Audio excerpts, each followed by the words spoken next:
कांग्रेस और इंडी गठबंधन का हिडन एजेंडा, छुपा हुआ एजेंडा है कि एससी, एसटी और ओबीसी का हक छीनकर मुस्लिमों को देना।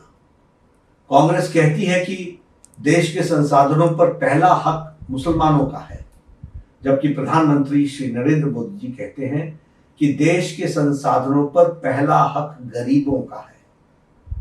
दिसंबर 2006 को नेशनल डेवलपमेंट काउंसिल को संबोधित करते हुए प्रधानमंत्री मनमोहन सिंह ने कहा था, और मैं याद दिलाना चाहता हूं कि we will have to devise innovative plans to ensure that minorities, particularly the Muslim minority, are empowered to share equitably in the fruits of development. They must have the first claim on resources.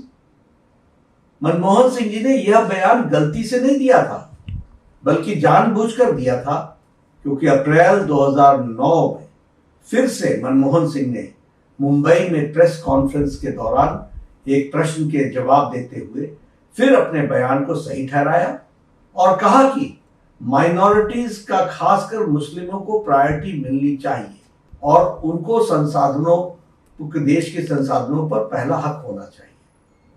Sachar committee की report के माध्यम से गलत बयानी की गई और मुसलमानों की हालत दलितों से भी खराब है, यह कहा गया।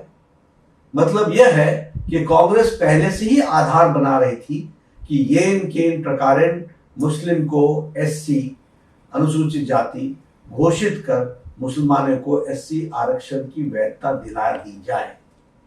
कांग्रेस की एससी, एसटी और ओबीसी के अधिकारों पर डाका डालने की यह आदत बहुत पुरानी है।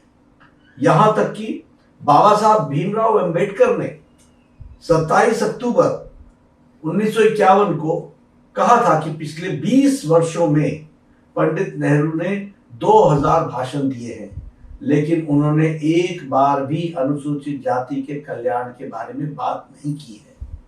इससे आप अंदाजा लगा सकते हैं कि कांग्रेस पार्टी को हमारे लोगों के प्रति कितनी सहानुभूति है। पंडित नेहरू हमेशा मुसलमानों के पक्ष में रहते हैं।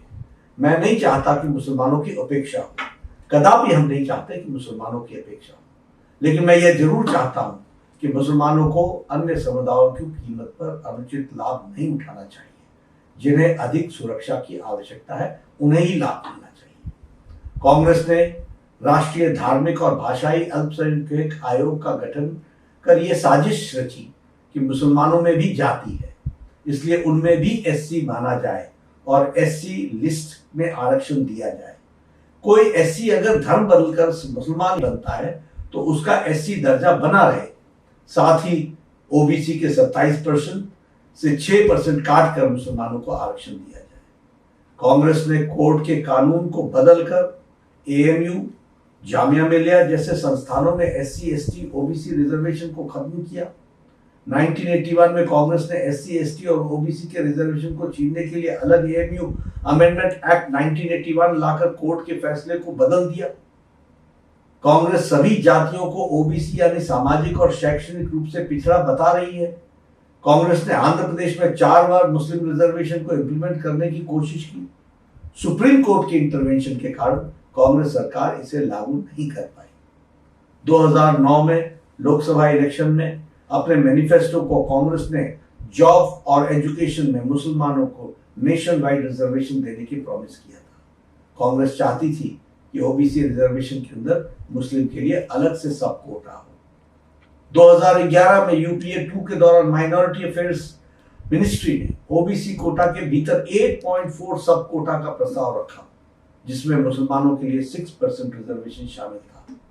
2014 में लोकसभा इलेक्शन मैनिफेस्टो में भी कांग्रेस ने इस तरह की बातें की थी। इस बार भी कांग्रेस अपने मैनिफेस्टो में इसी तरह की बातें कर रही है।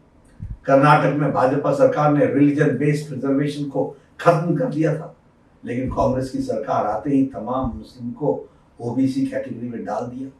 कर्नाटक में भी ओबीसी के अंदर कैटेगरी 2 भी बनाकर मुस्लिम जातियों को आरक्षण दे दिया गया। कांग्रेस ने अपने मैनिफेस्टो में कहा है कि देश के बहुसंख्यकवाद की कोई जगह नहीं है। मतलब उन्होंने एससी, एसटी, ओबीसी से सख्त नफरत है, क्योंकि देश में बहुसंख्यक आबादी इन्हीं गरीब लोगों की इन्हीं वर्गों की है।